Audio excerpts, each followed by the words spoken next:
Okay, everyone, welcome back. It's good to see everyone. I can see everyone online. This is different for me because I'm actually now in the committee room itself. It's quite cavernous and echoey in here, but nevertheless, it's always very nice to see everyone, whether it be virtual or not. And I just want to say, now that I am in person, I want to say thank you to our interpreters, our staff, and our technical staff as well over here. I may have not thanked you before, but it's not because I wasn't thinking of you. It's because I'm here now in person. So thank you so much for all that you do. Appreciate my brother. You be good. Okay, let us now get to it. Today, of course, we're continuing our study. Pursuant to Standing Order 1082 and the motion adopted by the committee on October 23rd, 2020, the committee resumes its study of the challenges and issues faced by the arts, culture, heritage, and sports sectors during the COVID-19 pandemic. We are going to have 2 hours of testimony broken up into 2 hours, panels for 3 witnesses in the first hour, 3 witnesses in the second hour, and we are witnesses for the first hour will be, and I apologize for my accent, but nevertheless, here it goes. Union des Artistes, Sophie Préget, I hope I pronounced that correctly, and Pascal Saint-Ange, president of the Fédération Nationale de Communication et de la Culture. Orford Music. Now, is it Wani or Wani? I apologize. Yes. It is Wani. Wani. Okay, thank you very much. Wani Song, who's the executive and artistic director at Oxford, and also the Siegel Center for Performing Arts. We have Lisa Rubin, executive and artistic director. All right, I can see hands waving already. What we're going to do is we're going to give opening statements of 5 minutes or less each. I will give you some leeway, but of course, an hour runs by very quickly. So let's get right to it, and I'll time you for the first 5 minutes. Now, we have 2 representatives from Union des Artistes, and can I just see a show of hand who's going to do the speaking, either Sophie or Pascal? There we go. It's me. That would be Sophie.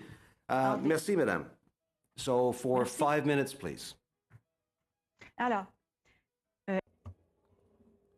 Thank you, first of all, for welcoming us and for taking the time to listen to us. Let's start with accountability mechanisms first. We are extremely aware that funds have been allocated for arts recovery by different levels of government, and we are extremely grateful to you for this. Despite the pertinence of this support, it really supports institutions and producers. So currently, there are thousands of people who have been forgotten, artists, professionals who are part of the arts milieu and who will not be admitted into these recovery programs. We must set up clear mechanisms of accountability to ensure that the money trickles down to artists and artisans, and programs must be created that are specifically for them. When funds are allocated to institutions or producers, there should be traceability of contracts, and these contracts must be honored. This should be a sine qua non of contracts. Pascal. Thank you. Also, there are tens of thousands of people who are gig workers. They are not admissible to aid from the Government of Canada because of their self-employed status. They've suffered considerably with the pandemic. Our organization wants to work with the government and partners on structural solutions for the long term. The crisis has demonstrated that we must rethink how our social network is set up. For example, there should be a complete overhaul of the employment insurance program and genuine support programs that structure the sector. As you know, in Quebec, the broadcasting site or venues will be closed until January 11th. That means we'll be out of work for 10 months. Now, communications and arts has not recovered as much as other sectors, and our workers are in a state of extreme precarity. It seems that some problems are continuing despite support, and the allocation is only good, the benefit is only good for 26 weeks. There is no partial CRB benefit. That is, you either get everything or nothing. The interpreter is having trouble understanding the speaker. Currently, workers earn about $14,000 a year in the arts milieu, and they do not have access to the CRB. There are certain administrative mechanisms that mean that answers come late, causing a lot of anxiety for workers. That is, their file is still being studied or is pending. So our sector has really, really been shaken up. Our members are really being caused a great deal of anxiety. This is an extremely difficult period for our artists and artisans. I think it's my duty to convey my concerns about a Telefilm Canada program, a talent program. It's well-intentioned and aims to support filmmakers, producers, cinematographers, in other words, emerging talent in the field, to really help their career by giving them an opportunity to produce their first long film or web series, feature film or web series. One of the criteria is that the average budget for a feature film or a web series should be between $150,000 and $200,000, but should not exceed $250,000 rather. Now, to produce a feature film with a budget of $150,000 to $250,000, that's not realistic. The Union des Artistes has concerns about this program then, with regard to that criterion in particular. With this cap, artists and artisans are funding film projects themselves unless the state increasingly funds these projects. It should at least remove this funding cap on the telefilm program. Thank you very much. If you have any questions, please go ahead. All right, and we thank you very much for your testimony. I also want to remind our guests that please speak clearly, slowly, for the sake of interpretation, and I guess we'll interrupt if we don't hear, but nevertheless, try to speak as clearly as you can, and remember, try not to race through your comments. I'll give you the time as try to be as generous as I can, just we're very sensitive about interpretation. Up next, we have Mr. Wong from Oxford Music. Up to 5 minutes, Hello? please. Yes, we can hear you. Mesdames, Messieurs de la Chambre des Communes, honorable members of the House of Commons, thank you very much for the invitation to speak to you today on behalf of Orpheum Music. Located in Quebec's eastern townships, Orpheum Music is a place where people come from all over the world to learn, create, and perform music together at the very highest level. And in 2021, we will proudly celebrate our 70th anniversary, which is no small achievement for an organization in the arts and culture sector. Orpheum Music is a charitable organization, and since 1951, we have offered high-level mentoring and training to emerging musicians between the age of 18 and 25. Every summer, our International Academy of Classical Music, one of the largest in Canada, welcomes world-class professors and artists to share their passion and knowledge with hundreds of mainly Canadian young musicians. And in parallel with the Academy's activities, the Orpheum Music Festival attracts more than 25,000 music lovers every summer. We present over 60 concerts, including several free ones featuring the Academy's best musicians at various sites in our region. Orphan Music is a 365 days a year operation and hires nearly 70 permanent and temporary employees. The pandemic has radically transformed our reality. Our flagship festival, group bookings, and major annual fundraising event were all immediately canceled. Our self-generated revenues, which represent over 60% of our income, disappeared overnight. And over 50% of our permanent staff had to be laid off. In many ways, however, Orphan Music has been very fortunate. With significant help from all levels of government, we were able to make a successful switch to online teaching this summer.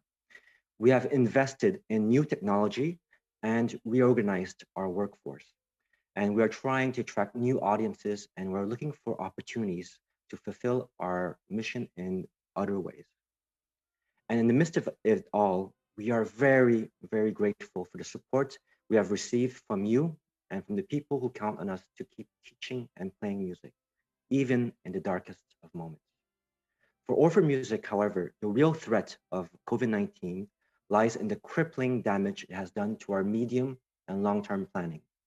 In the months leading up to the pandemic, we had been working towards agreements with federal, provincial, and private partners to enable us to revitalize our aging infrastructure.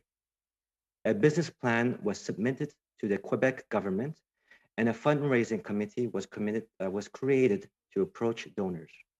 The buildings of Orphan Music are recognized as crown jewels of Quebec's contemporary architecture movement and have tremendous historical significance. Visitors to Orphan Music can even experience the original Man and His Music Pavilion from Montreal's legendary Expo 67, which was dismantled, transported, and rebuilt on our site. Our concert stage and classrooms have welcomed generations of great Canadian artists, from Maureen Forrester and John Newman to Grégory Charles, Yannick Nézet-Séguin, and Stéphane Tétrault, many of whom described their time at Orford as being amongst the most creative and impactful experiences of their career. But many Quebec winters have taken their toll, and today's music students have different needs and must access different kinds of resources to reach their full potential. We have very big dreams, including a virtual library for all artistic activities on site and a high-level technological pavilion for recording classical music. The preservation and adaptation of these buildings is critical to the future of Orphan Music. And now COVID-19 has robbed us of the opportunity to address this situation in any meaningful way. Orphan Music may have navigated through the immediate crisis, but even our most optimistic scenarios suggest it will take years for our self-generated revenues to recover to pre-pandemic levels. Our urgent infrastructure needs have only become more urgent in the last year. We believe that the best way for the Canadian government to support us as an arts and culture organization is by providing funding for these type of essential infrastructure projects. And without revitalizing our buildings, our mission cannot be maintained in the medium term. We need your help to plan and build for the future so we can continue to play an essential role in the lives of young musicians, great artists, and ordinary Canadians who need music now more than ever. Our founder, Gilles Lefebvre, said that the arts carry a message full of joy and unexpected delight. And it's a vital message, surely, for our times. Thank you again for this opportunity and for your support. Merci.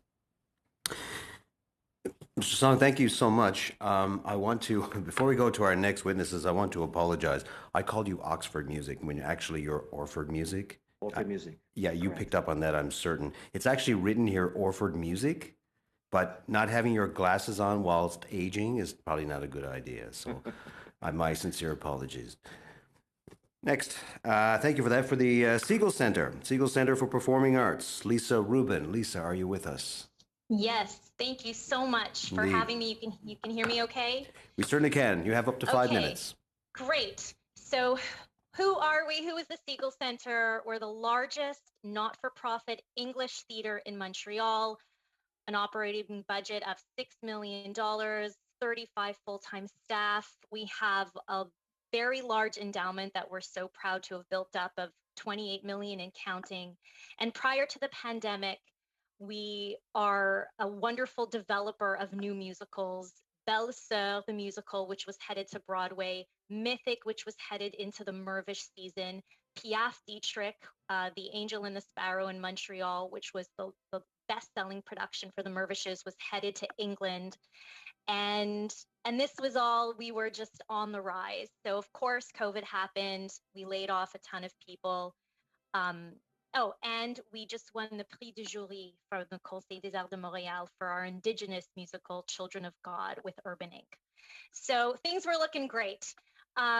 Fast forward, and of course, we had to cancel everything. We did a lot online. We shifted, and we're just in the middle of rehearsing for Underneath the Lintel, a co-production with Théâtre Nouveau Monde and the National Arts Center.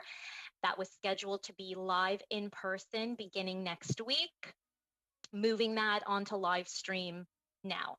So what is the good? The good in all this is, culture is needed more than ever. We know this. Artists are resilient. We're continuing our mission of bringing people together. And as far as our institution goes, interesting of what UDA was saying, but we're okay. Thank goodness we have the tremendous support of our public funding bodies. We have the support, we have these top-ups, we have these incentives, we have the wage subsidy. So thank goodness for all of this to help our employees. Okay, but why we are here, what could I tell you? The industry is obviously crumbling. People's entire careers, they're leaving the business. Different provinces have different trajectories and visibility. So in Quebec in particular, we've been yo-yoed around, even though we recognize that everybody is doing the best that they can, but we're still at the mercy of public health. So in lieu of time, I'm going to give you the top 5 things and one for good luck of how you can help. Number 1, insurance. Theater is a front-loaded investment. People look at us as the show, but before the show, there is concept, creation, development, production, and then presentation. So, it's interesting, Telefilm and Heritage have come up with a wonderful plan to ensure film sets. Theaters need something similar, because to continuously hire people with the hope that they're going to go to perform only to shut them down on opening night, it just can't continue to happen. And on top of that, it means forcing us to do modest productions, one-person shows, because if someone gets a sniffle, we'll have to cancel the whole thing and we just can't take on the risk. So that's insurance. 2, recognizing the length of time, the timelines, that even though we're getting this great support now, our concern is really in the recovery period. What happens when all of this support goes away and we will be in a state of recovery probably 2-3 years out? 3, we need you to stand up for us.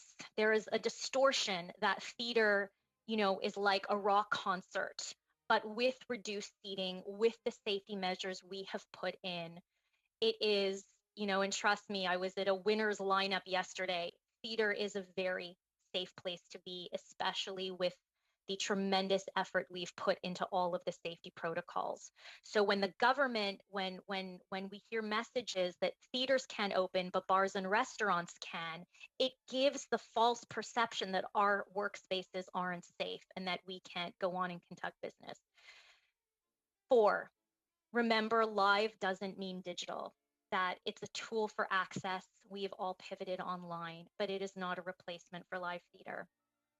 And 5, keeping these subsidies going as long as possible, but also we need programs to offer the incentives for the production chain, what I was mentioning before, the development, not the focus on just the show, because we can, in these times, it's too hard to say we can have a show. So we need the investment so that we can give the money to the artists and the expectations are managed and we can plan for the recovery. So that's my top 5. And my one for good luck is along the same lines as our colleague here at Orford, is our infrastructure, our need for renovations. The Siegel Center embarked on a renovations project in 2015. We were granted funding for phase 1 in 2017 because our roof was falling down. In 2018, we got our accord de principe from the Ministère de la Culture et de la Communication, which led us to apply to Heritage. We were able to hire a project manager and get going on the completion of our renovations. But the elapsed time forced us to re-budget, reanalyze, and so we are now in a holding pattern.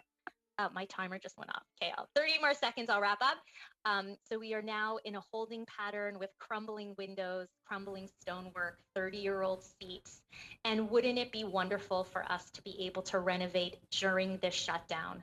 That is the greatest gift that we can have, having been planning these renovations since 2015 and waiting for the funding to come through so that we can come back with a strong organization and give people a reason to come back with our infrastructure. So thank you very, very much for having me, and I hope that was clear.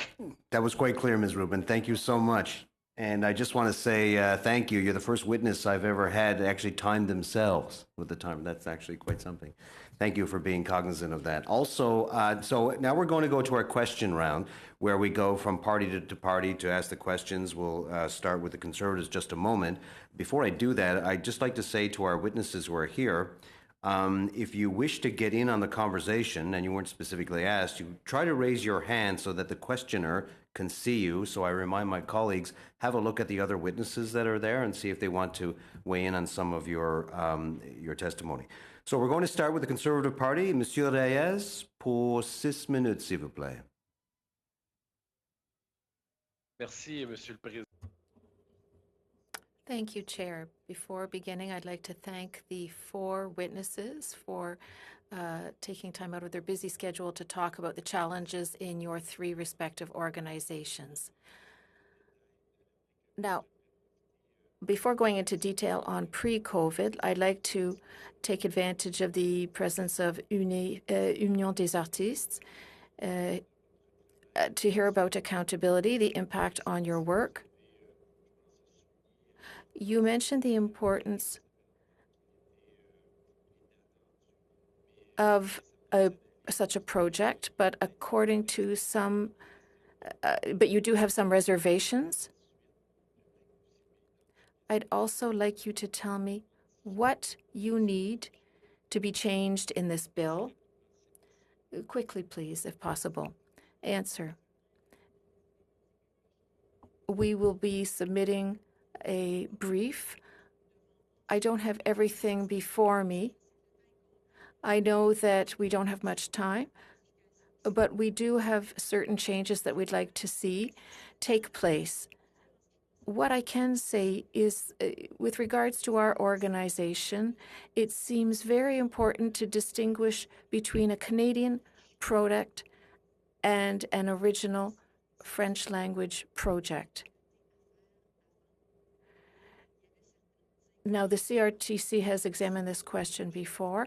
We do not believe this is the same thing. What is a Canadian product? What is the definition of a Canadian product? Or what is the definition of an original French language product or English language product?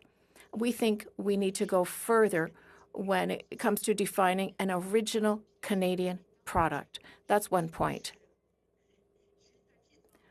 I have a table here, but we'd need a bit more time to go through it.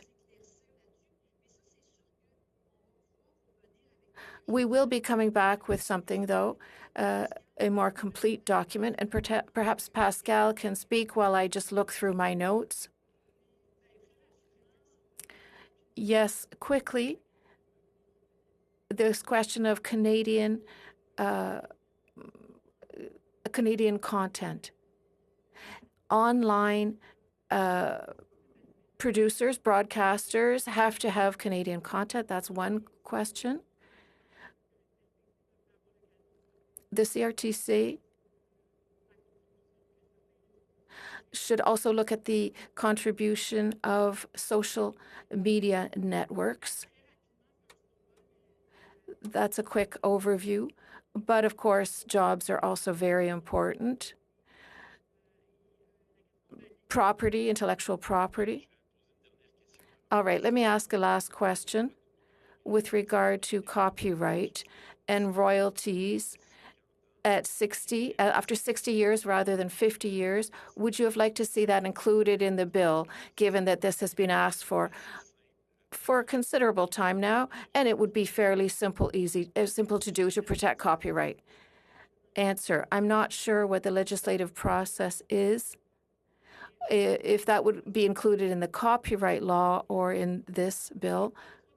But whether it's in one or another, obviously, yes, we believe that this amendment should have been made. Great. You spoke just now that it would be important that government support be intended, that it currently is intended for institutions or organizations, and that often the small players are forgotten. The SMEs, for example, have trouble getting support. They find the administrative work excessive.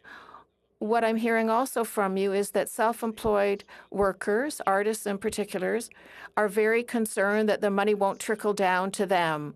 Some people are saving their hides, some people higher up, that is. I'd like you to go into more detail about the three elements you spoke of. I have the impression that you have serious concerns that all the support should be traceable, verifiable, and that the amounts be honored. That is, that the artists receive part of those amounts. If you're telling me this, it means that artists in the field are worried, that self-employed workers are worried. Yes, indeed. And they're not just worried. I think this is the reality of the sector. Now, this concerns all levels of government, I'll just say. And we know that a lot of money has been put into the cultural milieu, but very little of that money goes directly to people on the ground, in the field. If there's no contract, there's no way to trace where the money goes. And even when there is a contract, given that the pandemic is a force majeure, there's no way to have a contract honored. We are self-employed workers. If the contract isn't honored, and this also goes for some of the supports. If you have to look at the previous year's income to determine what people should be receiving this year, well, artists' salaries go up and down from one year to the next. Their income varies greatly. And so it may just happen that I'm greatly penalized by the fact that in the previous year I've had a lower salary or lower income. And if my contract isn't respected, isn't honored, well, there's no proof, there's no tracing of that contract.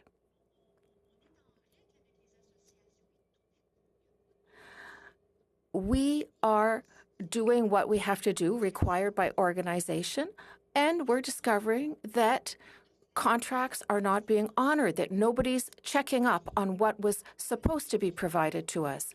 Yet, when we do our work, we have to follow certain rules. There should be some way to ensure that if there is a subsidy, that this amount, this money, is traced, that we know where it goes, to ensure that contracts are honored. And if they are not, then there should be no subsidy. Thank you, Madame Préjean. That's all for now. 6 minutes, please. Merci, Monsieur le Président, et Madame Préjean, Madame. Thank you, Chair. Madame Préjean, Madame Saint-Ange, Mr. Song, Madame Rubin, we have a wide variety of culture here in Quebec, and I'm delighted to have you with us today. I've noted your comments, the comments from the Union des Artistes on the question of the recovery benefit. I'm sure my colleague, Madame Bessette, will have questions for you. For Lisa Rubin, since the Siegel Center is in my riding in Mount Royal, and it's been an incredible pleasure to work with this incredible organization that often has 2 or 3 things going on at once, between plays and concerts and all kinds of incredible activities for our community. So I want to congratulate you, and I do want to encourage the Quebec government to move quickly on your application to revise the infrastructure project for the renovations of the Siegel Center. But coming back to the issue at hand of the recovery, Lisa, you talked a lot about timelines, and I think timelines are important because we all think that when the Quebec government gives the go-ahead for theaters to reopen, well, theaters can just reopen, but they can't, because you need to plan sometimes a year in advance to buy the rights to a show, to put it together. Can you talk to us about, let's say Quebec said theaters could reopen January 11th. When would you be able to actually get running to the point that your revenues would be equal to what they were before the pandemic? Thank you for your question and for your support always. It's extreme. It gives us so much confidence when we have an MP who cares about the arts. So I just wanted to share that, and thank you. So a great example was in Quebec, we got the go ahead earlier this summer, and so theaters scrambled to get work going for the fall. And in this case, everyone was doing a 1-person or a 2-person show because of the financial risk and also the timelines. In order to do a musical, for example, we usually cast the musical a full year ahead. And so in order to get back to where we were before, you usually work on a project 1 to 2 years out.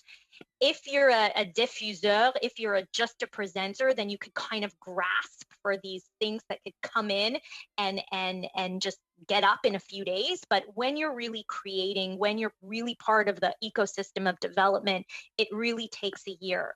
And I'd like to piggyback for a sec on what Madame Préjean was saying, in that, you know, we understand that with our unions, and we work predominantly with Canadian Actors Equity and sometimes with UDA, that when we are making an offer, that contract needs to be signed as an equity 10 days from the offer. And so it's very, very scary for an institution to say, we're just going to do a big show because everybody will need to be paid if we're going to cancel. This is what's happening with Underneath the Lintel, which was Sabrina, une pièce de conviction.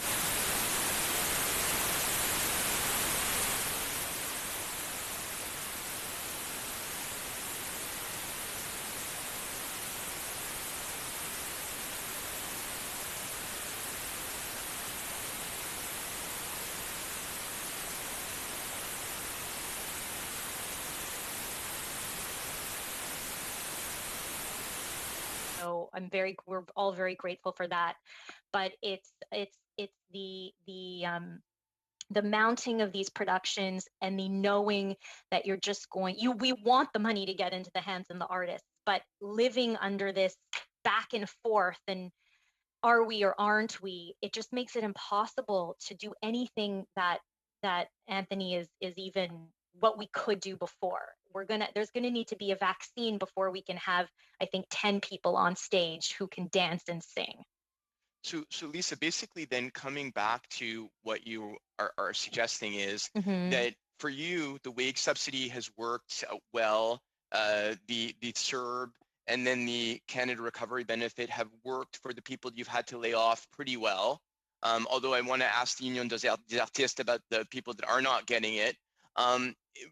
But you need something afterwards. You're going to need, I think, and you in theaters and festivals across Canada are going to need a bridge period of subsidization, a special program, both for the theaters and for the artists and all the production teams that work there to support you between the time the pandemic ends for everybody else and you being able to get off the ground. I'm going to ask this to both you and to Pascal and to Sylvie. What do you suggest? I'll just jump back in and then I'll leave it to Pascal. Yes, because our contract in a way with audiences and artists has completely shifted. So I think you describe it really well, that bridge period. And also to acknowledge that right now, because of the support, we may be okay in the office, but it's very hard to hire people. If we're gonna, the people who we can hire are super busy. I just got a cancel. I was gonna have a concert. He's too busy. He can't do it. And the rest have moved on. They've left our industry. So we need to find a way to support the artists, the technicians, to help them not leave us, so that when we do come back, we can come back strong.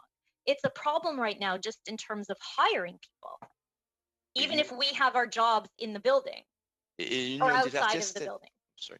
Thank you. Union des artistes, est-ce que vous pourriez juste brièvement commenter? Could you just briefly comment? May I just say that when it comes to helping institutions, we're not against the idea. We realize that there's a need for theaters and venues, but we want the help to be designed so that the money trickles down to artists as well. There are people in the field who are currently leaving their jobs, leaving the milieu because it's too difficult to get help. This will have a long-term impact on the milieu. They're having psychological problems. There's help needed in this respect. Thank you. To interrupt, we really got to push forward. Monsieur Champoux, pour 6 minutes, s'il vous plaît. Merci, Monsieur le Président. À mon tour de remercier. Thank you. It's my turn now to thank the witnesses for their presence here today. Ms. Saintonge, you were about to make a point. I'd like to hear what you had to say. You've said that you need a more robust approach for this milieu. Would you like to go into detail about what you mean? Answer. I think Ms. Préjean would also be able to talk about our foundation, but what we've heard from people in the field is that there's a lot of distress. Accessibility to the CRB is much more complex than it was for the CERB. The arts milieu venues will be closed until January 11th. It's become very, very difficult for people in the milieu to survive. Now, we know that the government has invested in infrastructure, but the cultural sector has been particularly affected. And we'd like to know what assurances there are for productions. And then we could talk about the foundation. I'll be talking to Madame Préjean in just a second, but I'd like to hear more about the money not reaching artists. Now, there's always uncertainty. We don't know when the venues will be able to open again.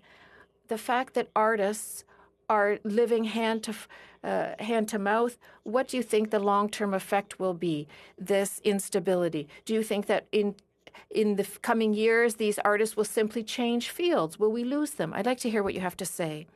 Answer. Well, the Musicians Guild surveyed its member to find out how many are leaving. Many are.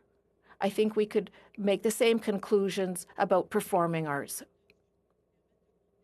If you'll just let me add something, we're currently surveying our members with regard to the current situation. We have many thousand active members, and many don't have an active income each year. So we're talking about 6,500 members in all.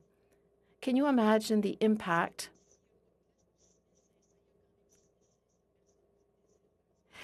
There are 6,500 people who'd like to do their job but aren't able to. So clearly, there will be a direct impact on our membership. And I think a lot of artists will leave our union.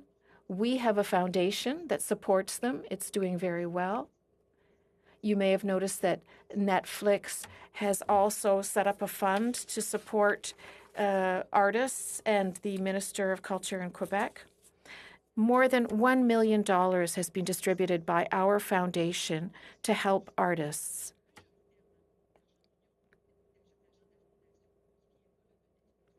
But most of this money comes from our foundation, not from Netflix, not from the government. A little more than $1 million then has been distributed by our foundation. Usually we're talking about $100,000 a year. Ms. Préjean, we don't have much time. I'd like us to talk about support programs, aid programs. You talked about the complexity of the CRB, that artists don't always qualify, and you mentioned the question of previous year's income, which can be very, very irregular for artists from year to year. Now,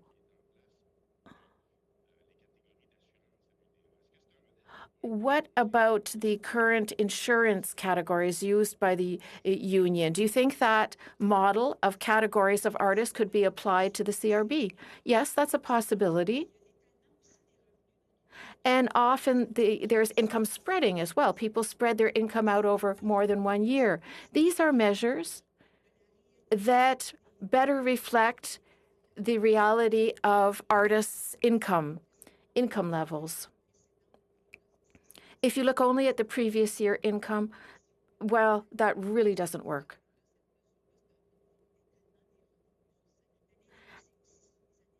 If we instead did a 5-year average of previous year's incomes, that could really work. So yes, that approach that we use could work.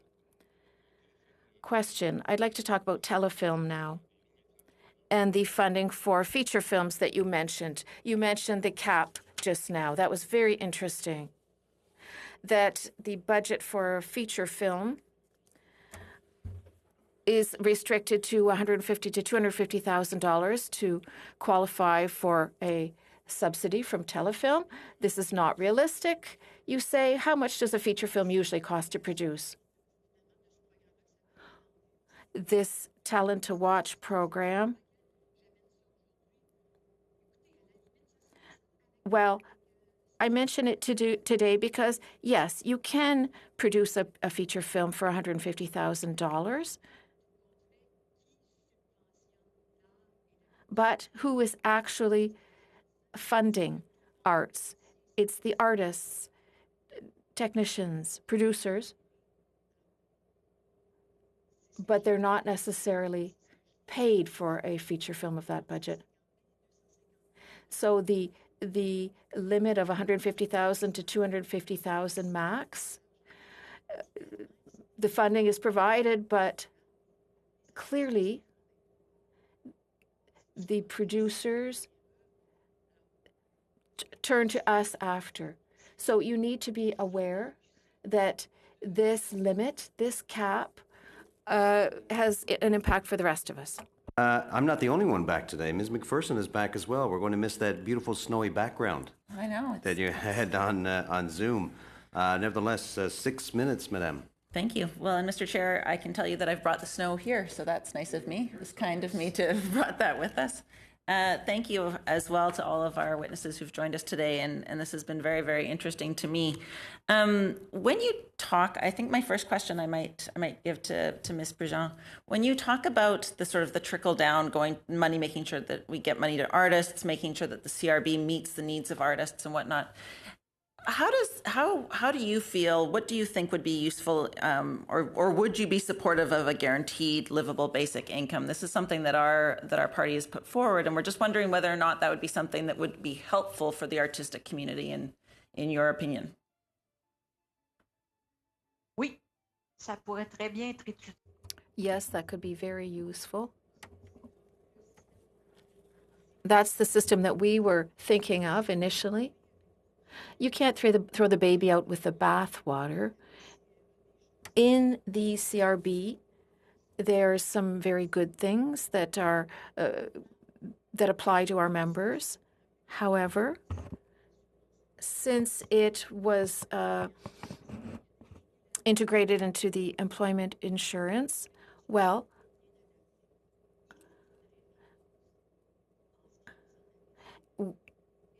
we think that the CRB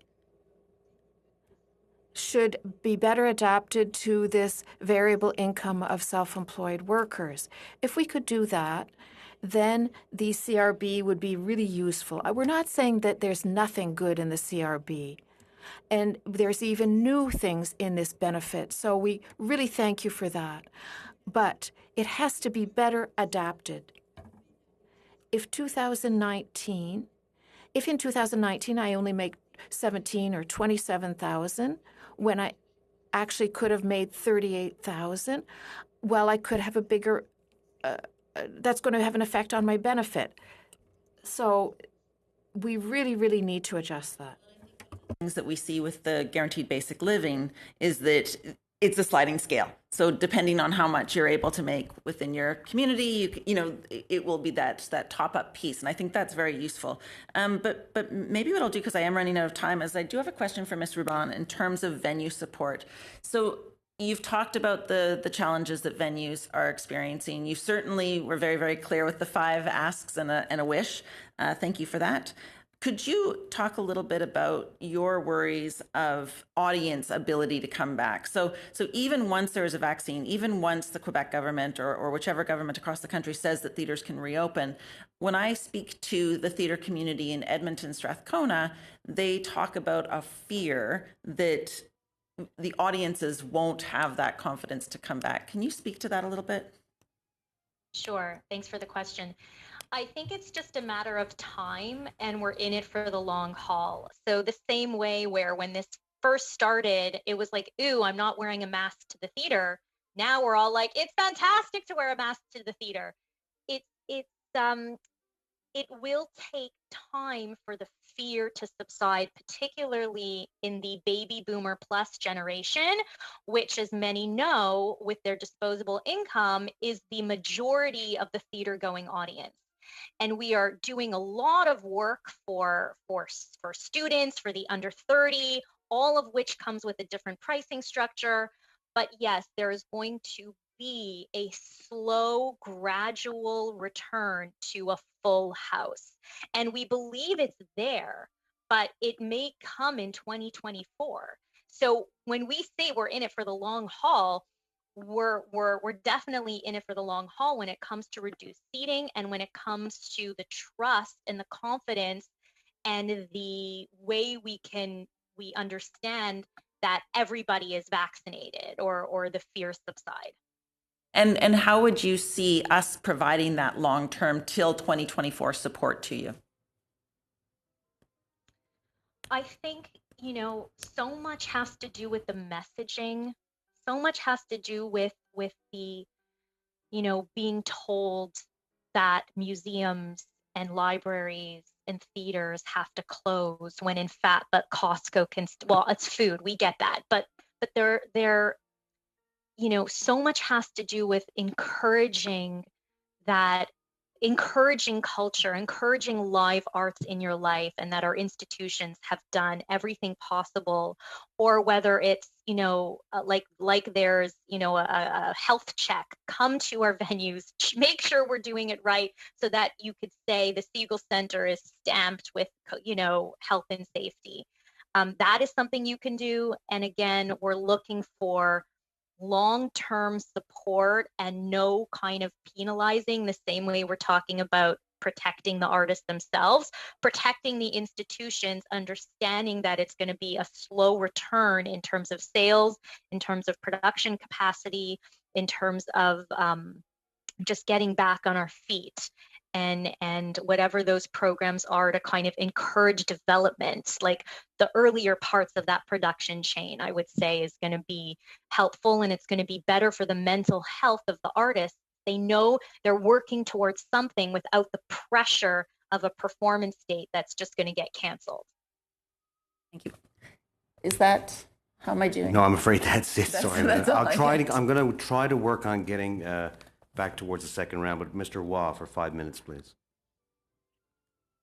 Thank you, Mr. Chair, and it's nice to be back in Ottawa. Thank you to our three groups here this afternoon. I want to talk more about the foundation and the endowments. So we're going to start first with Lisa Rubin. $28 million in endowment, and you're at a time now where, as you mentioned, you're not open really. So how do you go about growing that endowment and using that, some of that money, to kind of save face and kind of grow the Segal Center for Performing Arts? So maybe just talk about that. Without government, I do see that you are trying to get a buy-in from the general public here. Yes, well, we are really unique in that our government funding represents about 4% of our revenues. And unlike many other arts organizations, they live and die by their public support. Our endowment revenue is keeping our lights on. It is supporting our infrastructure. It is supporting our building right now, which is why we're giving it away for free to support artists who want to come to work. And so, yes, we recognize, and then outside of that endowment, our fundraising is our number 2. Ticket sales are only about 20%. So fundraising and endowment, the fundraising has, as expected, taken a big nosedive. So we always know this. We know the future is in the endowment. To really safeguard institutions, this is the future. So we are embarking on a life and legacy campaign, really encouraging donors. Also, the reason I should say our endowment is this big is because of the matching program, is because of the incentives from Heritage, the incredible matching program that bridges the philanthropists with the government. And I have been on committees to try to keep that going, and it has worked. And so thank you very, very much. But that match, so philanthropists can dump a large amount and know that it's going to be matched, is the greatest kind of incentive to help us continue to grow and to help all these organizations to build their endowment. And I think, all not-for-profits should be working towards that at the moment. I agree. I agree. So, I'm just going to move on here if you don't mind. Yeah, sorry. Sophie, you talked about 10 times the amount of foundation money that is, that's not sustainable. $1 million this year, Sophie, from the Union des Artists, that you have, maybe talk about that if you don't mind, Sophie, on the $1 million foundation this year that your organization put out. Vous savez probablement que Netflix nous... You may know that Netflix offered $500,000 support for people working in the audiovisual field, $2 million in all, and some of this money came through. There's also money from the Minister of Culture of Quebec that goes through our foundation. And there's a bursary of $2,000 per individual in support. So 1,000 people are entitled to this support from this fund. It's really for performing arts.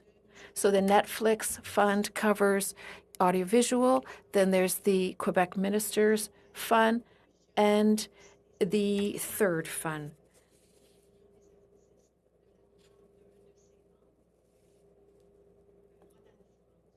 Ronald France, one of our members,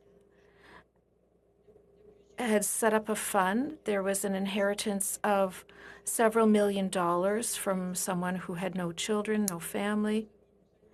And this amount was left to us. This estate was left to us. We also have the Fonds Jean Duceppe, that's how we called it. And more than $500,000 was distributed, has been distributed since April 1st. Now that's really exceptional for our foundation. We had never before dipped into this estate, the Fonds Jean Duceppe, and for the first time, we've had to use it. We've used our savings for a rainy day then because the situation is that bad. We wanted to help artists as much as possible, and we haven't finished this work. What Ms. Rubin said just now is true. It will last for months.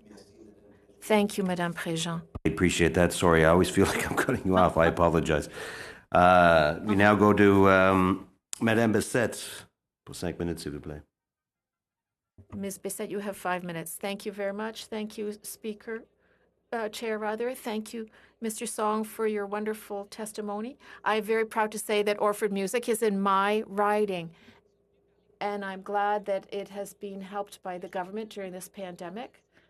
I see that your organization is also very resilient when it comes to its funding. It has its own funding. Can you please talk about this funding and how were you able to become so resilient as an arts organization? Answer. Thank you very much. Because of the size of our team at Orford Music, we approach every single donor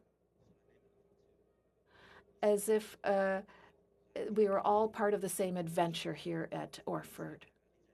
So resilience has been built up over the years because we work with these donors. We help them dream as we dream. The result is that very often they show up when we need them. And this year's not a business as usual year because of the pandemic. We wanted to inspire not only our artists and our young people, but also our donors. We want to build something together. However, in the short term and even in the medium term, if we don't give concerts, I fear that we will lose, that we will begin to lose this very unique relationship that we have with them. Thank you. Performing arts are extremely complex. It's difficult to use virtual means to convey arts. Now, Orford seems to have succeeded nonetheless succeeded. We know that a high-speed internet connection is very important for an organization such as yours, and that's also true for consumers. Without a good quality internet connection, people cannot equally take advantage of culture. What are the challenges that come with online broadcasting, both for consumers and producers? Answer. It's true that the pandemic forced us to bring forward our technological plan many years. So, and that's true for all arts organizations. Now, currently, we're not working out of Orford. We had to take steps to be able to broadcast, but it's a big issue for us. We had no choice but to have a proper internet connection for this type of work. At the beginning of our pandemic, management met on Zoom. It was a real challenge. Some people live in Sherbrooke, some people live in Eastman, some people live in Magog, and we used to pray to the gods of telecommunications that the meeting would work, that our faces didn't freeze on screen. So for virtual, this year we set up webinars with artists and quickly learned that it was risky to use our own website to do so because of the instability of our internet connection. So we turned to a Magog business and moved our offices temporarily so that we would be able to broadcast virtually in a very high quality way. It should be said that the public in our region is not able to view our broadcast because of poor internet. then they're not going to want to continue to watch. So we worked very, very hard to come up with solutions on our end. But if the consumers aren't able to do so, especially consumers in the regions, then it's a problem. How much more time do I have, Chair? I have a quick question I'd like to ask. I think I'll say we see that virtual is everywhere.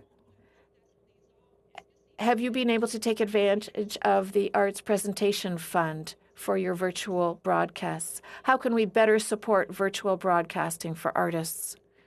10 to 15 seconds, please. Answer. All support has been greatly appreciated. We try to come up with solutions for all our needs, and the IT support was fantastic. The question for us is really connectivity in the region. We are pressed for time, and we have to go now to our second panel. I want to thank our witnesses from Union des Artistes, from Orford Music, and the Siegel Center for Performing Arts. We thank you so much for joining us, folks. We're going to suspend to do some sound checks, and we'll be back very quickly with our second panel. Thank you. Thanks for having us. Thank you.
Session for panel 2, and thank you for. Nous reprenons. Alors, merci de vous joindre à nous. Nous avons fait les tests de son Et nous sommes prêts d'un point de vue technique. Nos interprètes sont prêts. A big welcome from diversified and event-funded national sport organizations. Catherine Henderson is the CEO of Curling Canada. Fringe Theatre, Adam Mitchell, Executive Director, and today's recipient of the award for Best Beard. Congratulations, sir. And also, Regroupement des événements majeurs internationaux, Martin Roy, Chief Executive Officer, Festivals and Major Events. Also, a nice beard, apparently. Yes, we took a vote, sir. You're both doing really well.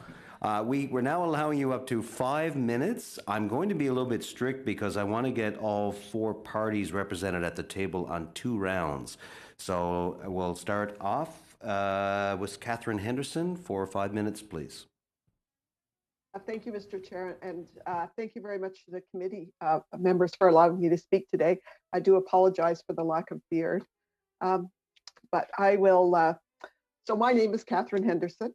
I'm the CEO of Curling Canada, and I'm here in my capacity as the spokeswoman for the diversified and event-funded national sport organization. We're a group of 6 NSOs who have come together because of the distinct nature of our organization's funding model and the impact that COVID is having on Canada's youth sports system. Our organizations include Curling Canada, Canada Soccer, Hockey Canada, Tennis Canada, Skate Canada, and Rugby Canada. As NSOs with the largest commercial and grassroots operations, the total participation reach of our sport is over 10 million Canadians.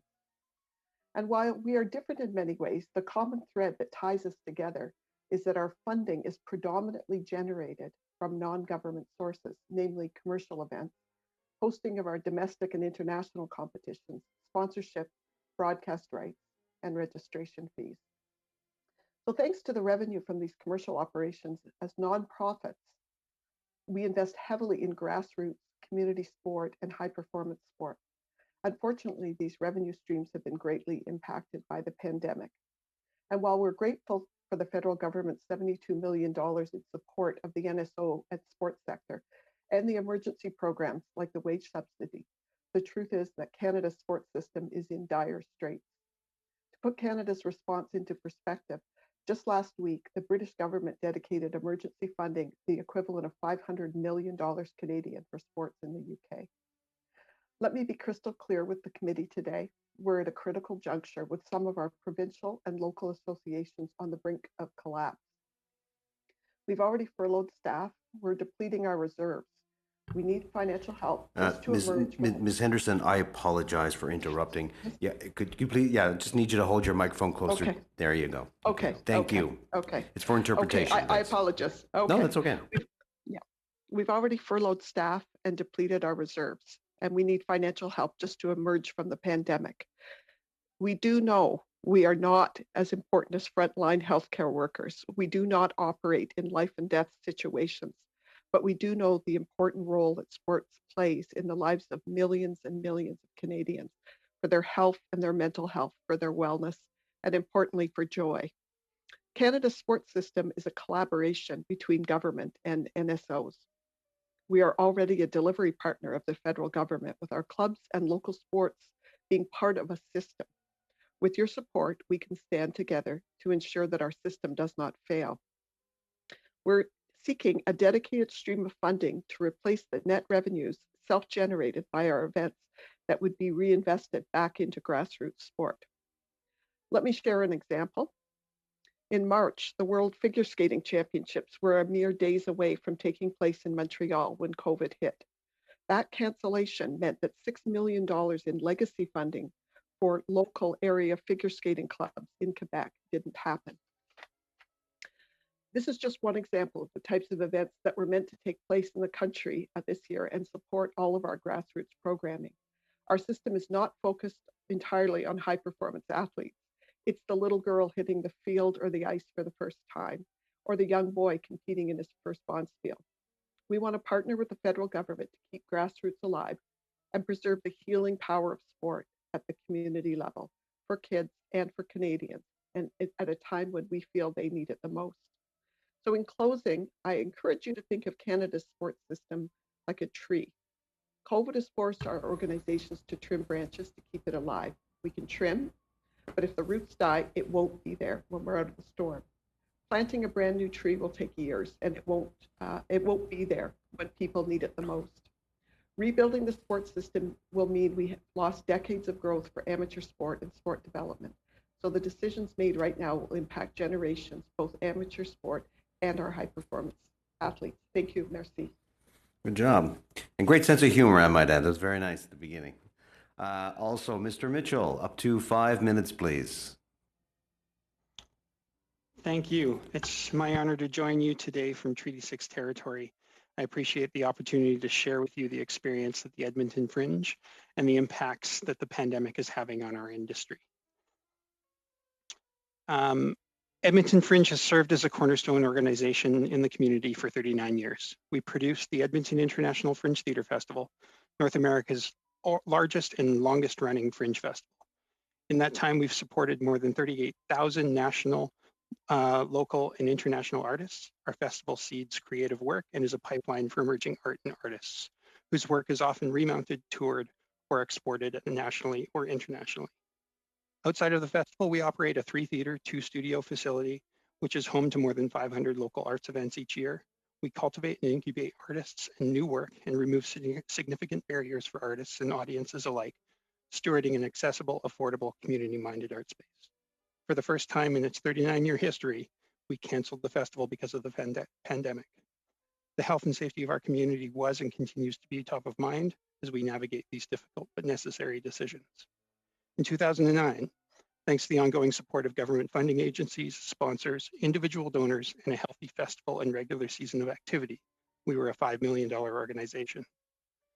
Of that $5 million, $1.5 million went to pay arts workers, administrative team, technical and front of house staff, summer contracts, festival security, student internships, etc. 1.43 million of it was paid directly to artists in the form of box office returns, performance fees, and contracts. More than 2/3 of our operation in 2019 went directly back to people and directly into the community. In a normal year, we're more than 3,000 artists and arts workers and more than 800,000 patrons. The cancellation of the 2020 festival means a devastating $3 million retraction to our organization, but more than that, it means our people and our community have gone without. The festival cancellation meant that more than 200 summer staff went without contracts, 1,600 festival artists had no opportunity to connect with artists, sell tickets, and make a living, and more than 50 vendors were unable to serve food and sell their artisanal wares. 1,200 volunteers and 800,000 people that normally come to welcome and celebrate 11 days of live theater in August stayed home. As a major cultural event, we are a key local economic and tourism driver for our city.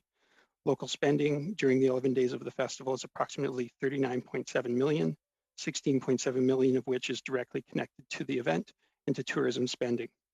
Our attendees are diverse in background and income. We have one of the youngest theater-going audiences in the country. The average Fringer is 39 years old, and 14% of our attendees come from outside of the Edmonton area. The arts simply drive the economy. Our survival and the survival of many organizations within the arts sector depends on the ability to gather critical mass. It depends on connecting artists and audiences. Our industry was the first to be shut down and will be one of the last to recover. Most artists have been without work for nearly 9 months now, and restarting will take time and rebuild teams and restart essential creative planning processes. Arts jobs are cost effective and highly impactful. We know arts events and the people who those events employ drive economy. We know arts improves the quality of life, cultivate community, and nurture a sense of belonging and well-being, and spark an important discussion about who we are as a nation. Your support is essential, and our message is simple. If we cannot revive the arts ecosystem in its entirety, organizations like the Edmonton Fringe will not survive. Significant financial support will be key to our own recovery and the survival of our industry. Our society can't afford to lose the talent, knowledge, creativity, and social perspective of people who make their living in the arts. Sector relief is desperately needed now and will continue to be for months, if not years. But with the right supports, we can rebuild a more viable, sustainable, and equitable arts sector. We can protect our institutions and create new opportunities for people to see a viable path to making significant contributions to society through the arts.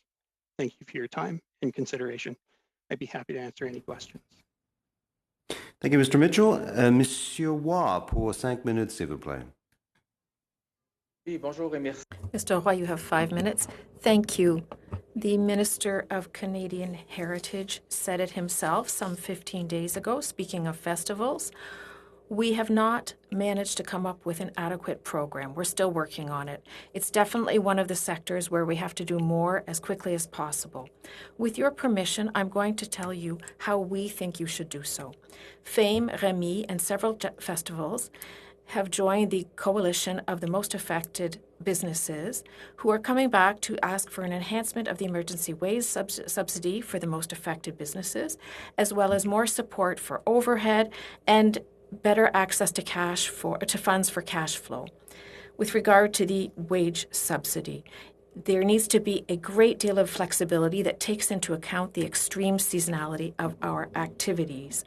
When it comes to cash flow, we believe that the Canadian government, should intervene through a dedicated fund that would absorb cultural organizations' deficits, including festival and events deficits. Our members are mainly nonprofits who don't have provisions or capital. With a survey, we determined that the cumulative deficit of festivals and events is in the order of $150 million right now. Why is this? Well, because festivals spent normally in the 6 months preceding the pandemic planning for their 2020 season, and because they were not able to generate any income during the 3 to 10-day usual festival period.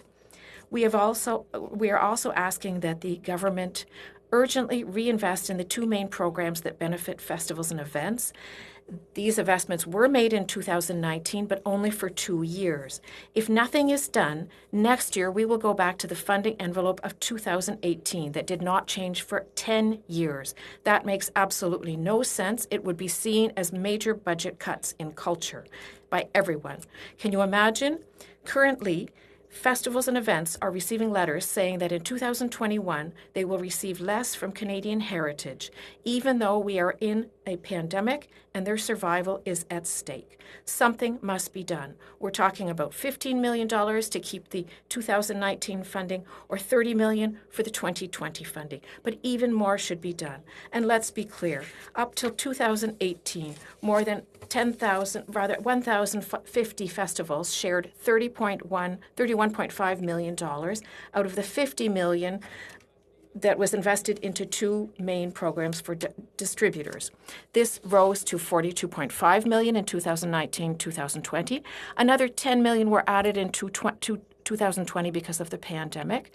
So festivals and events received about $50 million. But as of next year, that figure would drop to $31 million, a drop of 40%. And $31 million, just to give you a little perspective, is what the government of Quebec gives to festivals and events annually through its Council of Arts, SODAC, and the Minister of Tourism. We suggest that an ecological and digital transition fund be created that would underpin both programs, allowing us to have a greener recovery and add digital activities to our activities. If you look at the example of TIFF, the International Film Festival in Toronto, more than 48,000 tickets were sold for the recent online edition. Canadian festivals and events can conquer the world.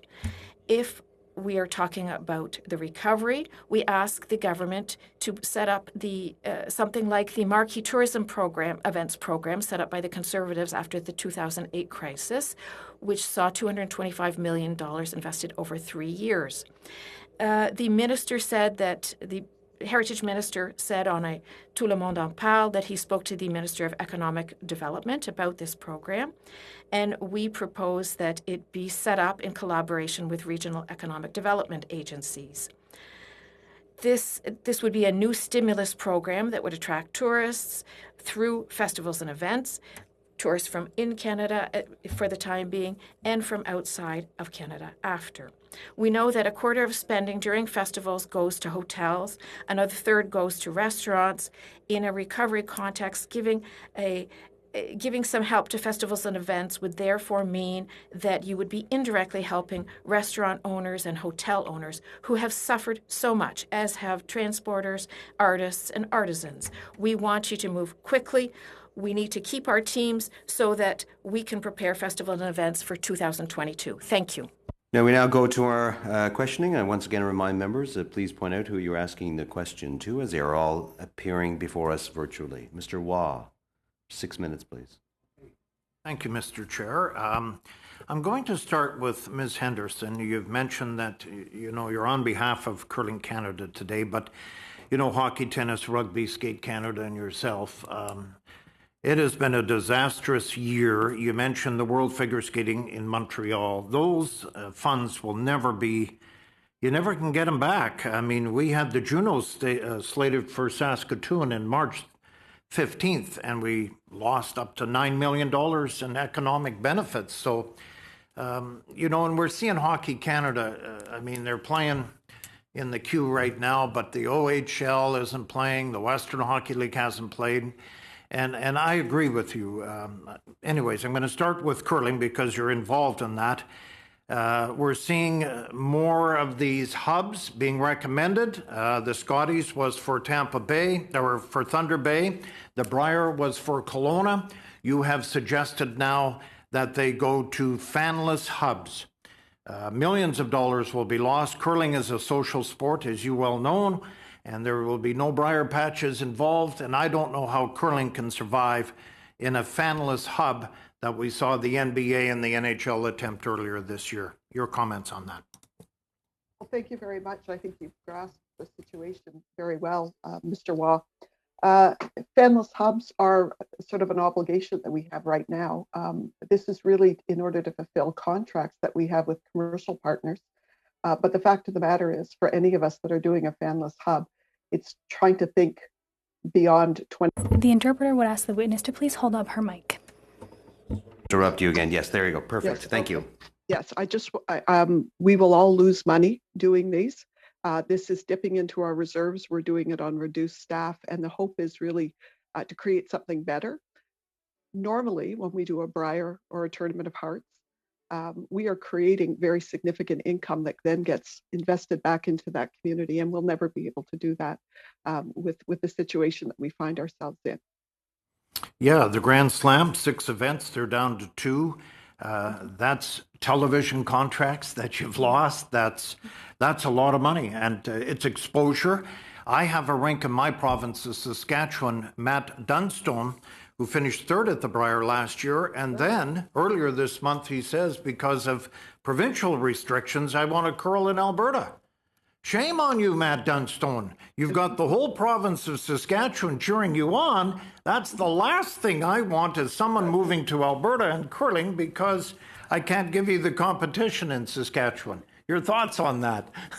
Well, I mean, Matt Dunstone is one of our greatest. Yes.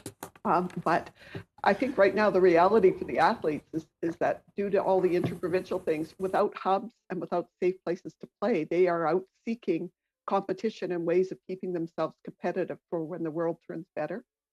The thing, Mr. Waugh, that I'm most worried about, though, is it's the little clubs that you're talking about. And I know that there are many, many of them in Saskatchewan, and that's a real hotbed for talent. Those little kids getting onto the ice for the first day really want to be Matt Dunstone at some point. Most of us, I belong to the East York Curling Club. For most of us, those are those dreams are far, far, far in the past. But it's a community place. It's a place where juniors and seniors and teenagers and 2 million Canadians spend their winters, and a lot of that will go away based on this. I have Nutana Curling Club in my riding. They're surviving. They're fighting the city of Saskatoon over taxes.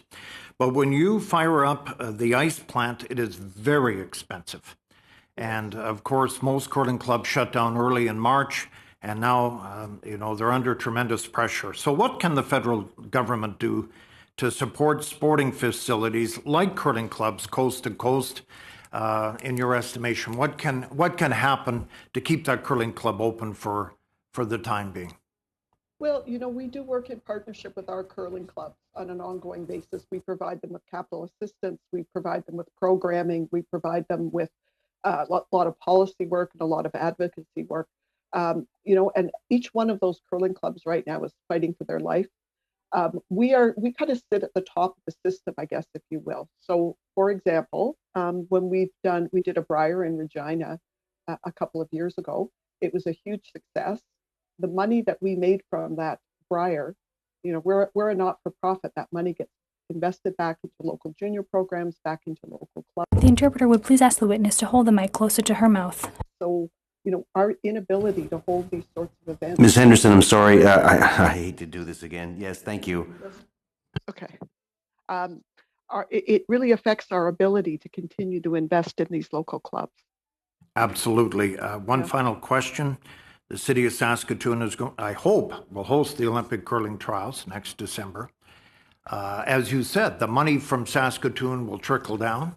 Are we still going to have the curling trials? Yes or no? That is our plan. And I can't wait. And I will see you, Mr. Waugh, in the patch if we happen to have that. Yes, and I'll buy you one. Okay. Thank you. By the sounds of things, we may have a committee meeting in the patch when everything returns to normal. All right, Mr. Lewis, for 6 minutes, please. Thank you, Mr. Chair, and thank you, Mr. Waugh. You didn't say what you were buying, but I think the inference was clear. And I want to thank all the panelists and witnesses for being here. You've obviously showing your dedication and your passion, which is much needed in an industry that's working so hard to just recover. You know, the arts are so hard hit. We know this, the first to be affected and the last to come back. So I appreciate that. I'm happy to say in my writing, the Minister of Heritage has visited us virtually. We put together roundtables and had discussions. And even before that, I've had ongoing panel discussions with our arts in our community because there are big sectors and there are small grassroots like we're talking to. So I was hoping to direct my questions to Mr. Mitchell. And talk about theaters. You know, we've got Drayton Theater in my writing as one of the larger theaters in the country, but we also have those small community theaters. Elmira Theater, community players in New Hamburg, KW Music Productions, Empty Spaces, Kitchener-Waterloo Little Theater. These little theaters really become hubs for emerging artists. And in our last panel, I didn't get a chance to ask questions, but we talked about cultivating and incubating artists and how it's so difficult to have people stay in the arts. So many people are leaving the arts right now. Can you tell Mr. Mitchell, can you comment on how we can do some examples of how we can keep people maybe with a bit of a mentoring, how we can support artists and how they can help these the next generation from getting in? Because right now these stages are dark. Thank you very much. And I think you've hit the biggest concern right on the head. The reality is that it takes time and it takes, you know, dedication to carve a career out in the arts right now. Fringe festivals across the country really become the opportunity for people to produce their first show, become their, you know, festival producers. And our job as festival producers really is about providing them with that first audience and removing a bunch of the barriers to self-production, that sort of stuff. That happens at every level and every scale in every community across the country. Storytelling has been happening for millennia. We just happen to do it inside houses of performance. The reality is I think that we are probably going to see the youngest generation and the oldest generation of artists leave us, either for new opportunity or because the struggle is too difficult. Well, and that is unfortunately what I'm hearing. And then part of the issue for both the youngest and the oldest generations is the mental health aspect of it. So many of these people that are gravitate to the arts, that become part of that identity, it's because of the diversity, because of the inclusivity that they feel in these they become families. And that right now, as people are struggling with mental health, they're turning to the arts anyway, but it's these very artists that need the support. So do you have any examples of how we can support people as far as, you know, that kind of mental health, how we can keep those artists safe? Because they're the ones that are making us feel better as well. Absolutely. I mean, first and foremost, making sure that people know and believe that they have their basic needs taken care of is the first thing. Artists and professional artists working in this country have been working gig to gig and collecting enough contracts through the year to eke by a very meager living. That has completely disappeared, and not knowing whether they sort of whether they're eligible for benefits, whether understanding and negotiating the benefit system has been incredibly taxing on their mental health and on their existence, and not knowing what the next few months and beyond looks like is going to be the reason people turn away. Yeah, I agree. Okay, thank you. Well, maybe I can use that to pivot to say the artists that I've heard from, the two things that have been most helpful have been the wage subsidy and then the CERB. Now the CRB has definitely, I've heard people refer to it as a lifeline. And for some of the traditional brick and mortar industries in the arts, the wage subsidy has made a difference. But and the CERB and the CRB can help with that gig economy and those small independent artists and self-employed people. Maybe I could switch to Mr. Roy and talk about festivals, because the solutions are, it's not a one size fits all. We have large festivals in all our ridings, including mine, and including jazz festivals, multicultural festivals, and blues festivals, Oktoberfest, maple syrup festivals in the bigger communities. And in those smaller communities, you have Corn Fest and strawberry festivals, these small ones. It's not a one size fits all. So I was wondering, Mr. Roy, if you could talk about, you mentioned working with the regional economic development agencies and possibly seeing if there could be a tailor-made solution instead of a one-size-fits-all. I wonder if you can share your thoughts on that. Oui, écoutez, merci pour la question. Thank you for the question.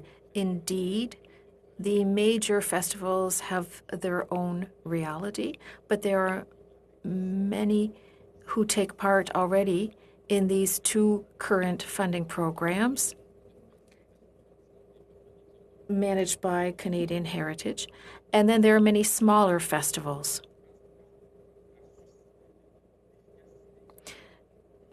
To be efficient, given the urgency, I think these two programs should be used to support both large and small festivals by adding more money to the programs. As for the regional development agencies, I know that some agencies in Canada have not made the festival and events sector a priority. In fact, they hesitate to get involved with this sector. This is not the case with Economic Development Canada, that greatly supports festivals and events in Quebec. They support to the tune of $400 million every year, the members of REMI. However, it's difficult for us to get support in Quebec. There's a bit of support in Ontario. However, we think the Economic Development Agency should be more involved and set up an updated version of the Marquee Tourism Events Program that was set up in 2009 and 2010. And with the contribution of the Economic Development Agencies, we would be supported as well. I believe my time is up. Yes, it is. Thank you all for your... I'm being a little bit too generous. Nevertheless, pour la prochaine question. Next question goes to the bloc. 3 minutes, Mr. Champoux for the first turn. And then Madame Desbiens for 3 minutes. Mr. Champoux, go ahead. Thank you. We'll be sharing our time, as you mentioned, Mr. Chair. I'd like to speak to Mr. Roy. What you said about levels of funding interested me just now for the event sector, that the funding hasn't really gone up since 2018. There has been this one-time support in 2019 and in 2020, but in 21 we'll go back to the 2018 levels. That makes no sense, as you said. Sometimes you need a strong image to understand the impact. What will disappear, first of all, if the funding is not topped up? Answer. Thank you for the question. Well, I think that festivals will stop existing. Certain events will stop existing, will stop being held. Currently, the festivals and events have gone into hibernation. They're trying to maintain their teams and their expertise as much as possible, what they've already built up, so that once they are able to, they can become active again. But, as I mentioned, they've already spent, they already have run up deficits, so they have problems with cash flow. and their very existence is threatened. Currently, festival and events can only receive subsidies. That's the only type of funding they can receive. 4% of funding would normally come from the Canadian government, 8% from the Quebec government in Quebec, and then there is also funding from some municipalities or regional tourism agencies. That's the only money that currently allows us to survive, allows our teams and organizations to survive. These subsidies must be increased. Thank you. I'll let my colleague continue the questions. Thank you very much to our witness. It's always very interesting. I'll take up what my colleague Martin has said.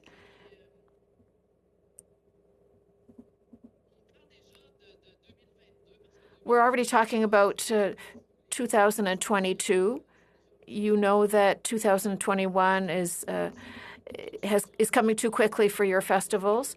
What could be done so that you are able to ensure that most festivals and the expertise that comes with them survive? Answer: I think one of the keys will be this program I mentioned, the Marquee Tourism Events Program. Currently, there are teams, what's left of teams, the managers, etc. I think they should be put to work in the next 12 to 15 months to work on the recovery for 2022. Now, we know that one day the pandemic will end, this terrible episode, but we'll want to attract tourists in 2022. And I think society as a whole will need some sort of healing process. In 2021, for the time being, what we will do is try to hold hybrid festivals, that is, smaller festivals, virtual festivals. But if we had something to do now, we could already start working on 2022. It's so important for us to keep that expertise in our organizations. Some of our festivals have contacts around the world with booking agencies, with artists, and we can't replace that expertise overnight. Try to find someone with that same network of contacts around the world. It's so important that we keep that expertise on our teams. I agree completely. I come from this milieu. I can already measure the impact. I live in the region. I've been working in the tourism and artistic milieu. I know how closely they are linked. Do you think that we should propose something to the government, an action that they could take so that we don't have to continually ask for more funding for those two programs? We need to plan for the long term. What do you think? Answer: yes. These two programs are key, and the federal government does intervene in the arts and culture sector.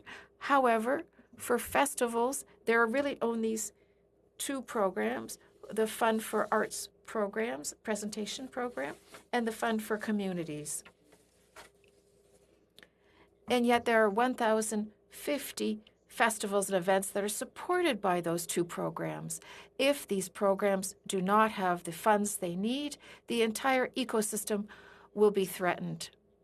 I should also mention that in 2016, when the current government came to power, it doubled the budget for CBC, for the Canada Council for the Arts as well, but did not increase the Canadian Heritage Program's budget accordingly.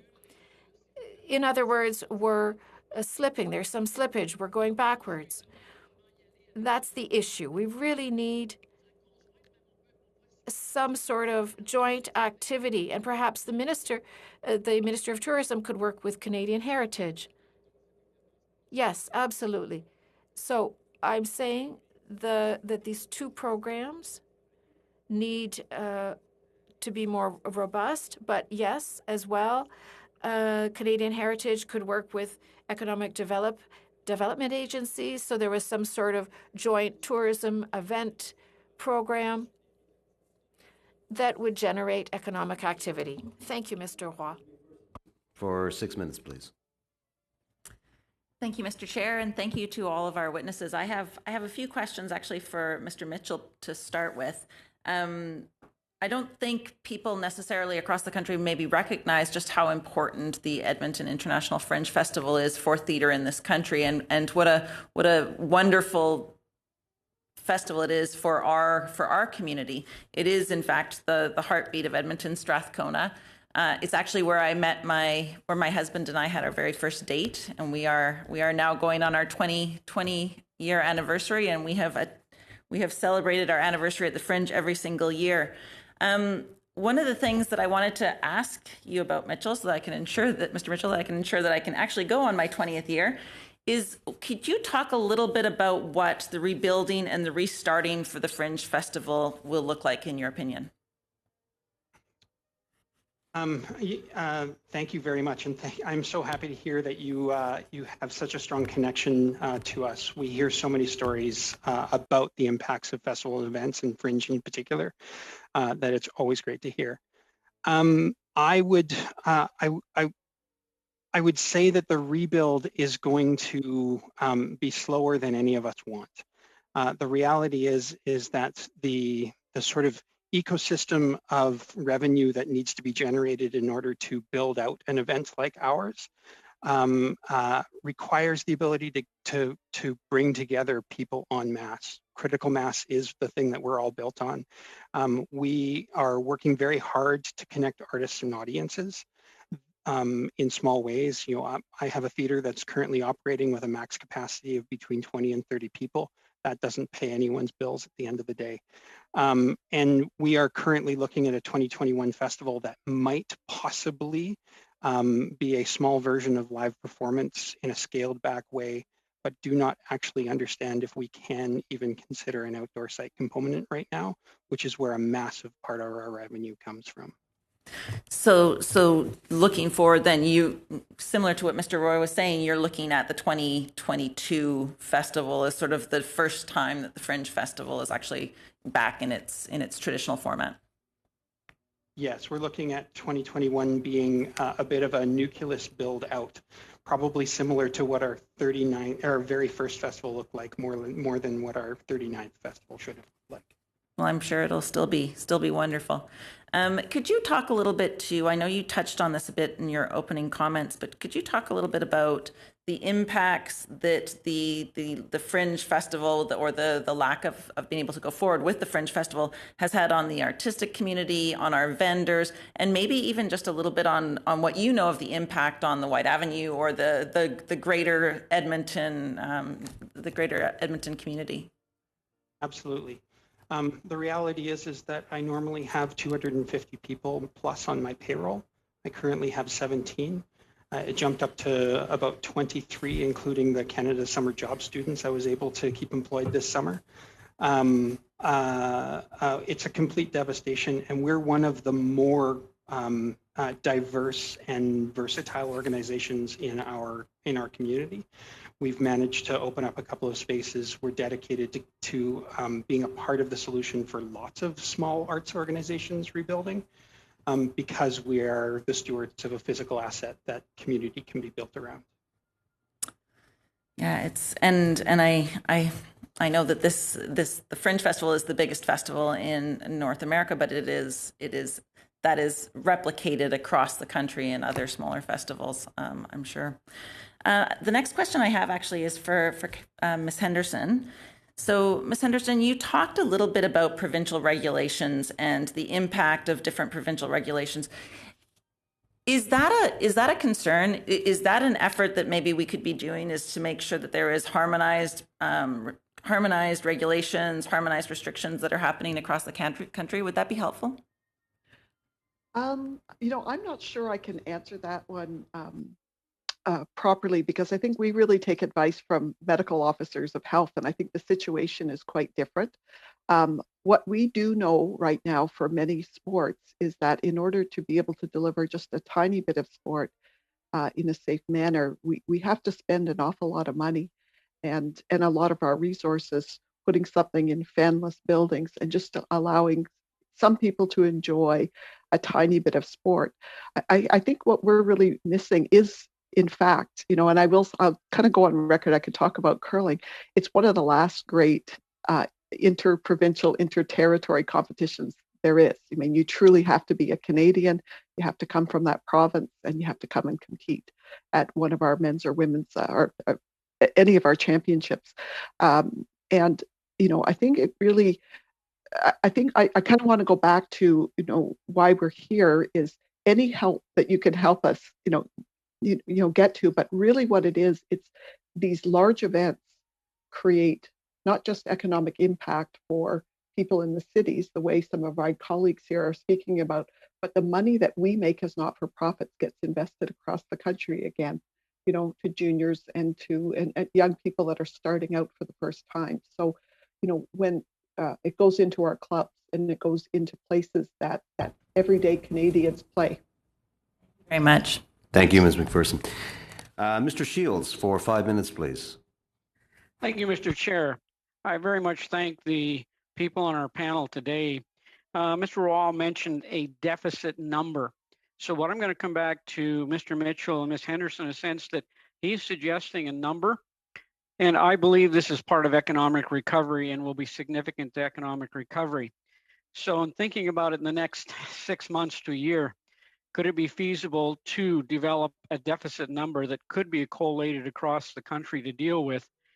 So when we're going back to Ms. Henderson, in a sense, I've got 30 plus rinks in my riding, not quite as many curling rinks, but in small rural areas in Canada, they all exist. To Mr. Mitchell, I've probably got programs before my colleague from Edmonton was born. I've got the 5th anniversary, the 10th anniversary, and the 15th anniversary from the Fringe programs. And I was disappointed when they went to being able to buy tickets online because the fun was to try to get into events and lining up. But from your two sides, from Ms. Henderson and Mr. Mitchell, is it feasible to get a number, to get a deficit number and supply that within 6 months to a year so we could look at a number? Because when money was funneled down to organizations, as we heard in an earlier panel, the government sort of lost track of it and where did it get to the original artists at the level? So to Mrs. Henderson and Mr. Mitchell, could you respond to that in a sense of a deficit number, the possibility of putting that together nationally? Would you like me to go first? Sure. I'm happy to do that. Right now, I can't speak for deficit numbers in all of the sports. I'm sure we could come together. I think what we're looking for is just separated out funds that would have our ability to apply for them with a good business case in order to be able to demonstrate that that money is in fact missing and is missing from the system. I can use curling just as an example. I mean, this year, without our ability, last year we had to cancel the Women's Worlds and a number of other of our competitions beginning on March the 12th, which is one of the sadder days of my career, and not being able to hold a number of things, going forward. We predict that this year there'll be about a $6 million deficit. I can't speak for my other sports. We put a framework together in front of our Minister Guilbeault, and it's got criteria and it's got a business case, and we'd be very happy to review that with you. But would you be willing to? You talked about watering the roots to keep them alive. This is what we're talking about. We're talking about the water and fertilizer to keep the roots alive. If we can't come up with a deficit number, you've spent your reserves. This money that you're talking about ongoing doesn't replace those reserves. So, Mr. Mitchell, would it be possible in your world? I think it'd be incredibly difficult. I think that as a festival producer, we've been very fortunate to have an organization like Mr. Roy's organization doing some of that work across the country. What I can say is that Edmonton as a jurisdiction has 800 plus community events that are registered with the city of Edmonton alone. And the cornerstone and brick and mortar institutions are going to be much more easy to articulate debt than the many variances from community theater all the way up through independent artists, self-producing artists, and semi-professional companies at various stages. Trying to articulate that loss is going to be very difficult. I understand that, but when we're talking about recovering an economic driver, Mr. Raw has identified a number. If he can do it, if you want guaranteed funding and a lump sum for recovery, this is going to be a challenge to how to indicate it. A government can deal with a large number based on criteria. It's easier to identify it that way. If Mr. Roy can identify it as an economic driver and have a number, I think we've got a challenge here that could be a solution. Mr. Roy, do you want to respond to that? Écoutez, la question est... It's a very relevant question. It's true. I can tell you that we have major deficits. All the festival and events do. Everyone began spending, as I mentioned, in 2019, between September 2019 and March 2020. Stratford Festival in Ontario publicly stated that there was more than $20 million deficit. And across Quebec, festivals and events have said that they have $1,500,000 deficit. You can well imagine that as soon as that if we want to start festivals and events again, and they have these enormous deficits, then of course our work will be counterproductive. Can we now go to Madame Bissette pour 5 minutes, s'il vous plaît. Merci, Monsieur le Président. Thank you, Chair. J'aimerais poser mes questions à Catherine Henderson. I'd like to ask questions to Kathy Henderson from Curling Canada. I'm very well familiar with the world of sports. I was an Olympic athlete, and I know how important training is for athletes. How was Curling Canada able to ensure that its athletes could continue to train? What were the challenges? Well, it depends at what level. And by the way, I'm very familiar with your career, and I've worked in major games previously. So it's always a thrill to talk to somebody who's competed at that level. What we do at Curling Canada, for example, is we've had to reorient our high performance training. So it's been set up very differently this year. Depending on where you are in the country, we have developed return to play guidelines for those people that can go into local clubs. But everything has to be done very locally right now. In curling, for example, much of how the athlete develops is through competition. And so our competitions to training ratios are relatively high. And so we do have quite a bit of competition in Canada, and it's one of the reasons I'll use curling as the example, that our athletes do so very well on the world stage and have won many, many Olympic and world championship medals. Right now, they're limited though. They are preparing for an Olympic Games in Beijing in 2022, and they are very worried about their inability to compete in order to become better and make sure that they represent Canada very well on the world stage. We do have also a medical officer of health that we work with, and we have high performance coaches and teams that are trying to replicate something for them so that they can do dry land training or very protected training at their home base.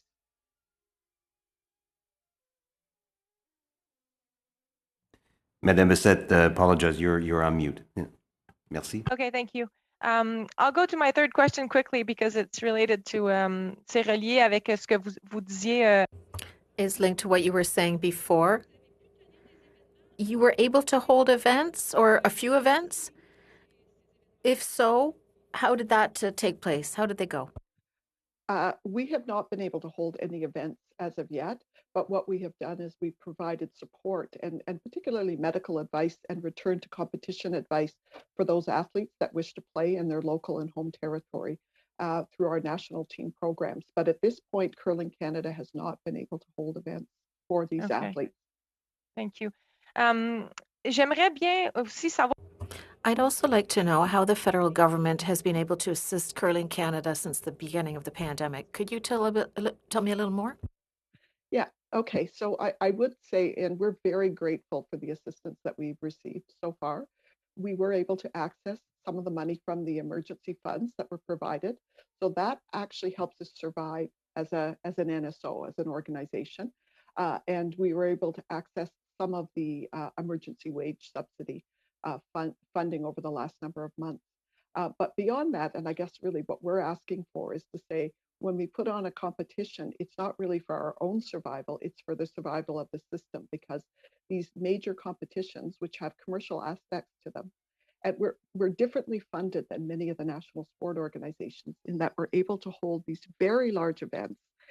We're able to generate majority of our revenues from them, which we take and we reinvest back into the system, which in Canada consists of 1,000 local clubs, 14 member associations, as well as a national sport organization. So the competition is something that really starts at the roots and works all the way to the top. But we as an NSO have received funding from the federal government, which has helped us survive as an NSO. Thank you. Merci beaucoup, Madame Anderson. Yeah, Do I still have a little bit of time? 30 secondes, s'il vous plaît. OK. Maintenant, j'aimerais pouvoir. I'd like to hear Remy now. How have you done this transition to virtual events? And what are the challenges that you face in trying to make these large-scale events virtual? Answer.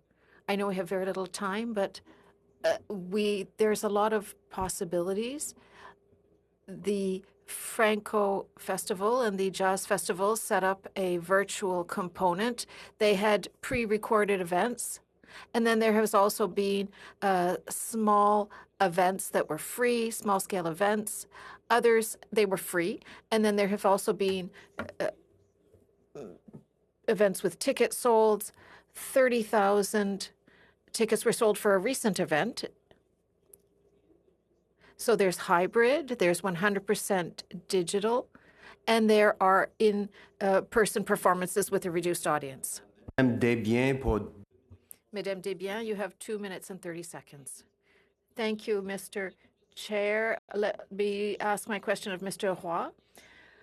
I'd like to talk to you about maintaining the 2020 budget levels. You'd need $30 million extra for 2021. What do you think of the federal government making these two programs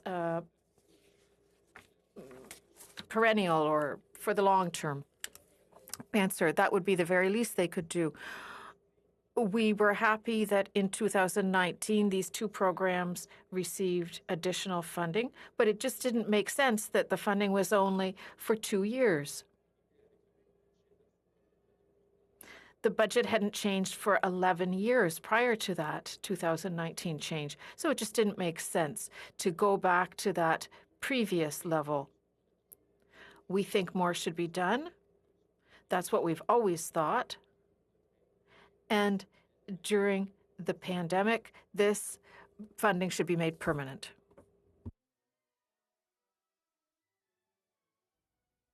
Madame Desbiens. Ms. Desbiens? There are major cultural events, Les Francopholies, the Festival of Quebec, and then there's also festivals in smaller towns such as Baie-Saint-Paul. Of course, it takes a lot of logistics to organize a major festival. It takes a year. If the funding were permanent and indexed, well, I think that would help. The pandemic may not have completely gone away by 2022, and there could be something else. What do you think of the idea of indexing this funding then so that we properly respond to needs from one year to the next? Answer, I completely agree. Most festivals and events are telling me that the major challenge is the unpredictability. You need to be able to count on funding for 2021, 2022, and beyond. And if the federal government always plays yo-yo with funding for programs, I think you probably agree with me.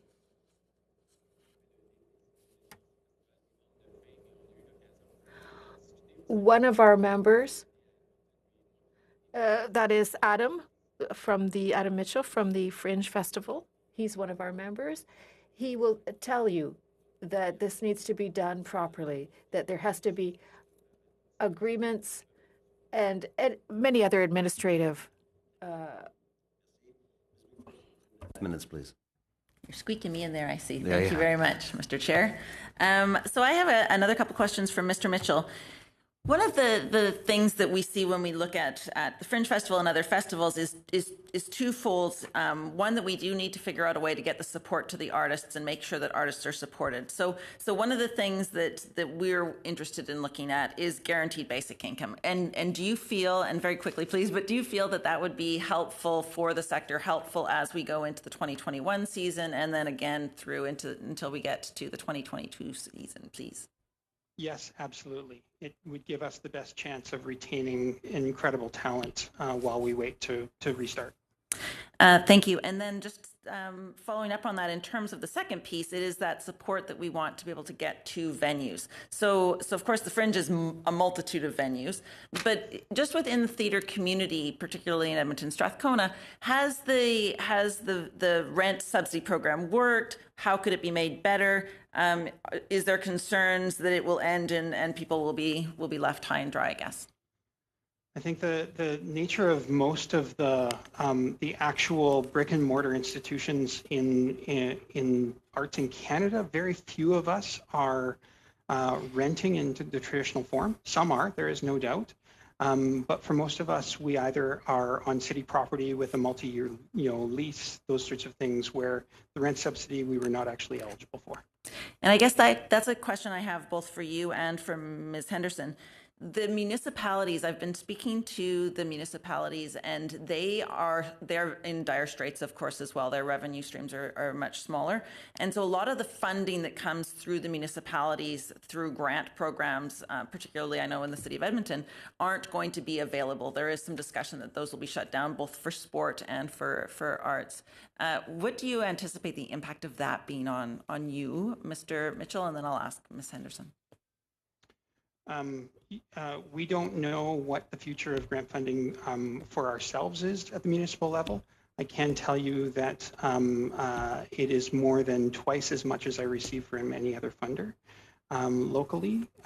So if we lose that funding, it will be a devastating loss. And Ms. Henderson? I'd like to add to that. It would be a devastating loss, but I'd also like to add not all of our clubs, while the vast majority of our clubs are not-for-profits and are local not-for-profits, not all of them are municipal facilities. They are, like local member clubs, but it would be devastating. Thank you. Unfortunately, I have to end it on that note.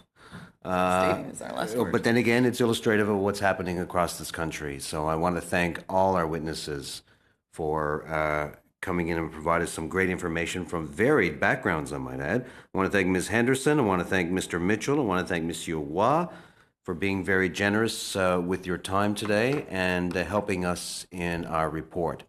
That concludes today, folks. We'll reconvene on Friday at 1 p.m. Eastern to 3 p.m. Eastern. Thank you so much, everyone. Meeting adjourned.